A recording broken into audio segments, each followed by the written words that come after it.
সাধারণত আমরা সবাই জানি যে কোরবানি একদিন করা হয়। 3টি দিনের মধ্যে কোরবানি করা যেতে পারে।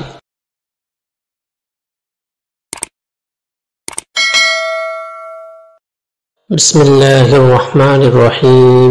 সম্মানীয় দর্শকবৃন্দ, আজকে আমরা কোরবানির দিন সম্পর্কে সংক্ষিপ্ত আলোচনা করব।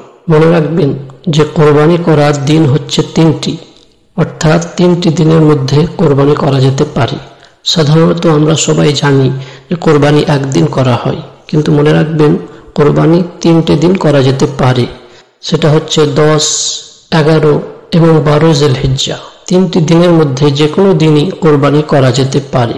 যদি প্রয়োজন মনে হয় তো এই 3টি দিনের মধ্যে যে কোনো একটি দিনে কোরবানি করা যেতে পারে। তবে এই 3টি দিনের মধ্যে সর্বোত্তম দিন হচ্ছে 10 জিলহিজ্জা, যেটা আমরা সাধারণত সমাজে 10 তারিখে কোরবানি করে থাকি।